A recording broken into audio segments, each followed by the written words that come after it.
À l'école des petits, je, joie, travail. Mais ici, je dirais plutôt à l'école des génies.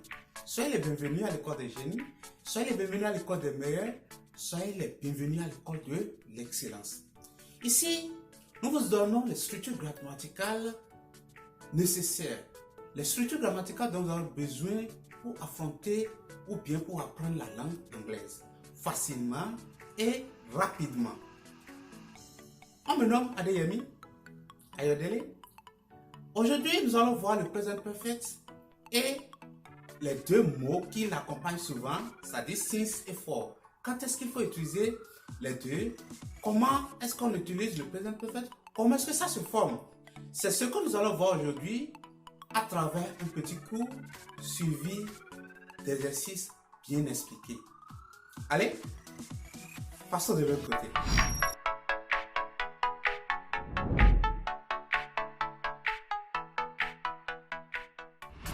What is present perfect? Present perfect is used to describe action completed by a given time in present, not at a certain time. Present perfect, c'est le temps qu'on utilise pour exprimer une action qui va se réaliser à un temps donné, mais pas à un certain temps donné. C'est-à-dire, le temps n'est pas déterminé. Vous voyez, le temps n'est pas déterminé. Mais nous sommes toujours dans le présent. Mais le temps n'est pas déterminé. Mais on sait que ça va se réaliser. Lorsque le temps est déterminé, là, on utilise le simple past. Ici, le temps n'est pas déterminé. Mais ça va se réaliser quand même. On sait que ça va se réaliser. Voilà le present perfect. C'est un temps qui cause vraiment des problèmes. Surtout dans le choix. Maintenant, si vous suivez avec l'exercice que nous allons vous donner, vous allez mieux comprendre. Donc voilà, le present perfect, on l'utilise pour décrire une action qui va se passer à un temps donné. Mais on n'est pas certain du temps. Mais ça va se passer, réaliser. Le temps n'est pas précisé souvent dans la phrase. Maintenant, comment ça se forme? Très simple. C'est le sujet plus l'auxiliaire have ou bien has. Ça dépend. Plus le participe passé, c'est tout. L'auxiliaire et le sujet plus l'auxiliaire plus le participe passé. Maintenant, le participe passé, il faut faire attention. Les verbes réguliers font le participe passé avec ED. Vous ajoutez juste D ou bien ED. Voilà les verbes réguliers. Pour les verbes irréguliers, vous êtes obligé d'aller apprendre la liste des verbes irréguliers. Pour les verbes réguliers, tels que je l'ai dit, vous ajoutez ED. Si le verbe se termine déjà avec E, vous ajoutez juste D.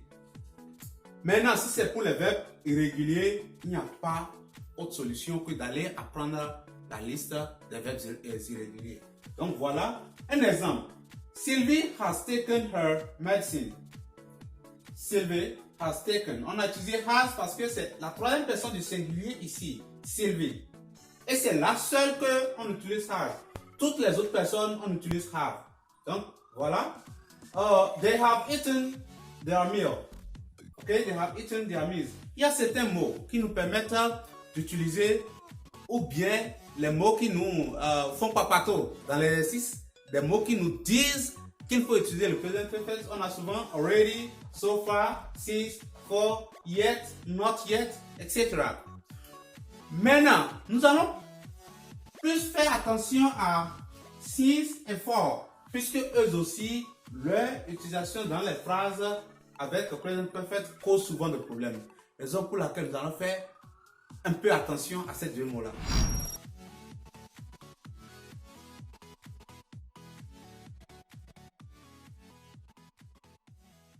Pour mieux comprendre, il faut voir ces deux verbes-là, to wash et to read. To wash est un verbe régulier. On avait déjà appris qu'avec le present perfect, on a le sujet plus to have ou bien has plus le verbe, plus le participe passé du verbe. Un verbe régulier forme son participe passé en ED. Je vous ai déjà dit ça. I have washed. You have washed. He or she has washed. On utilise has ici parce que c'est la troisième personne du singulier. C'est la seule que ça change. Du début jusqu'en bas, c'est la même chose. We have washed. You have washed. They have washed their clothes. Okay? Now, to read. To read is an irregular verb. C'est un verbe irrégulier. Ça ne prend pas ED. Ça a une forme spécifique. spécifique. Et pour mieux comprendre ça, il faut aller apprendre cette liste-là. D'accord? Mais de temps en temps, nous allons passer en revue certains verbes irréguliers pour vous permettre de bien assimiler cette liste. Déjà, il y a un exemple ici, to read. Le participe passé, c'est toujours la même écriture, mais ça se lit différemment. Ici, c'est read. Ici, c'est to read. Ici, c'est read. I have read. You have read. He, she has read. Ici aussi, il faut noter has. OK? Has read. We have read. You have read. They have read. Voilà comment on peut former, comment on peut faire. Sinon, on est habitué à cette structure. C'est pourquoi j'amène ça souvent pour que vous puissiez mieux comprendre. Donc, voilà comment on peut passer de la première personne à la dernière personne avec le present perfect. Maintenant, nous allons passer au since et for.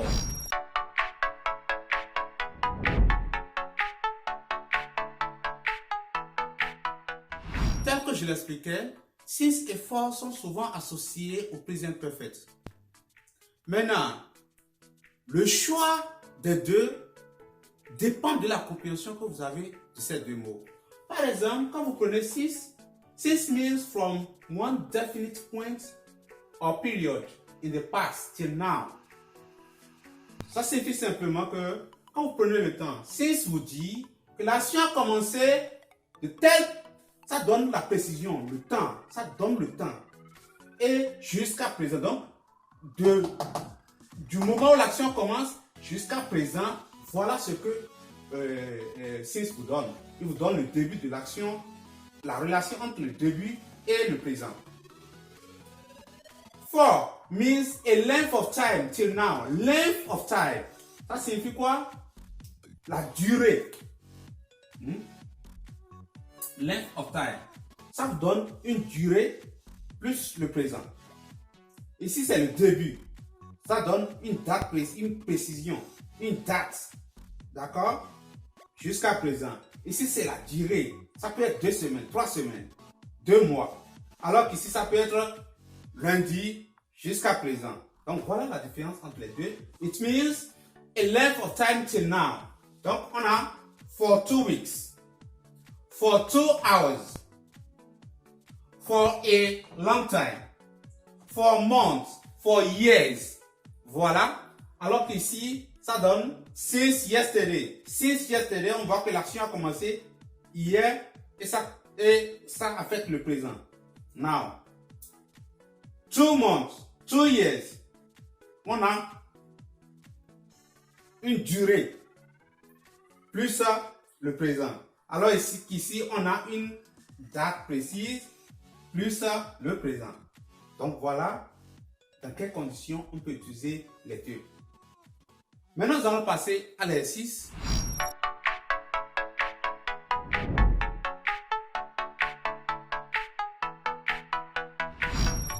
Comme exemple, voilà au tableau, I haven't seen you since Tuesday. Le départ de l'action, c'est Tuesday. Jusqu'à présent. I haven't seen you.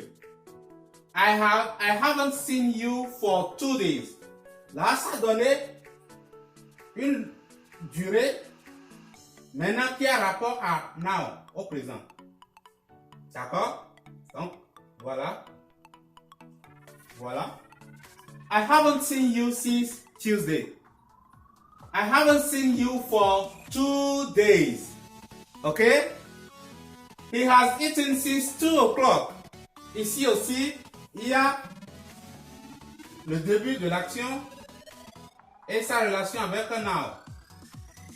Okay? He has eaten for 3 hours now.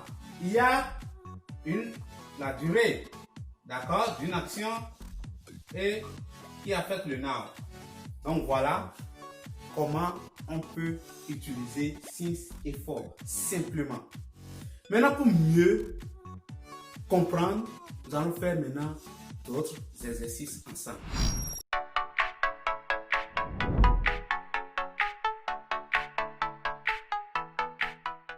Nous allons faire l'exercice qui suit.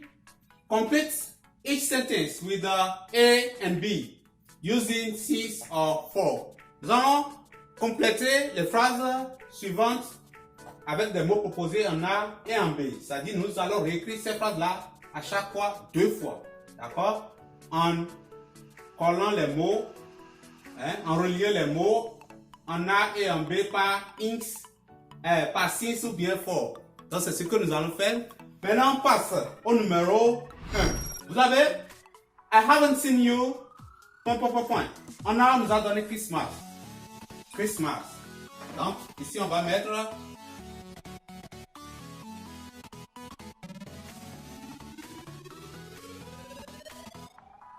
OK. I haven't seen you. Est-ce qu'on va dire since ou bien for? Christmas, ça donne le début d'une action. Donc, on a since. OK. On met au B. Au B, on dit quoi? 3 days. 3 days. Là, on va mettre for. For 3 days. I haven't seen you for 3 days. A, B. Okay. We have been here an hour and a half. Okay. An hour and a half. That is a length of time. So that is for an hour and a half. B. We have been here since January. Since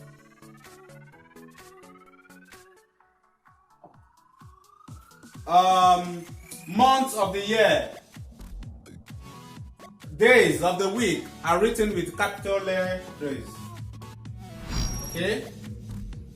Number 3, she hasn't spoken to me more than 2 years.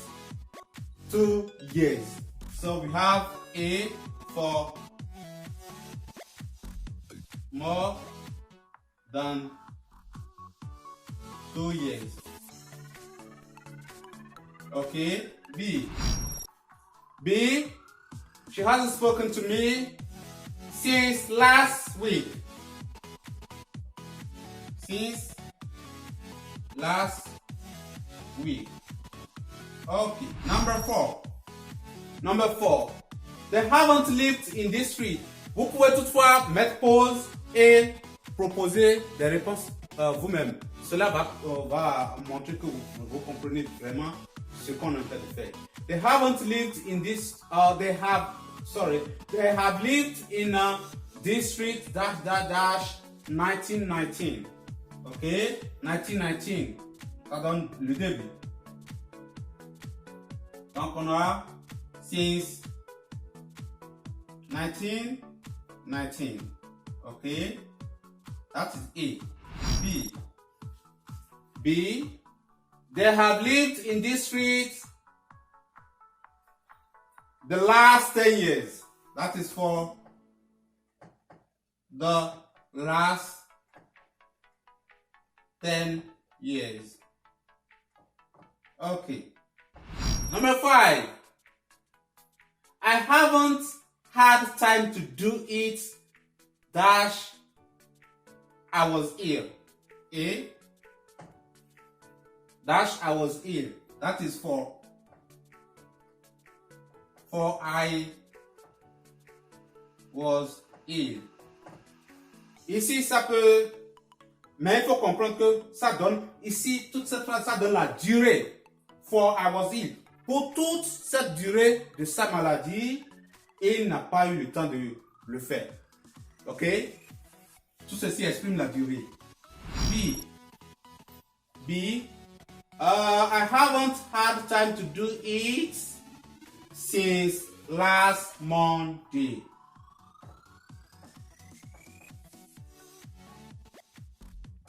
Sorry. Okay. 6. We haven't bought any new ones. A week. A week, a block of time. Period. for a week. Okay, that is A. B. D.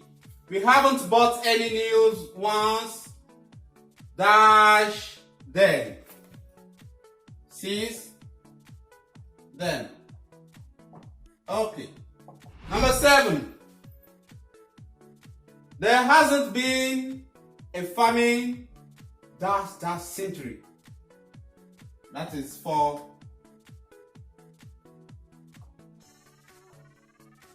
centuries. A. There hasn't been a famine dash the Middle Age. Since the Middle Age.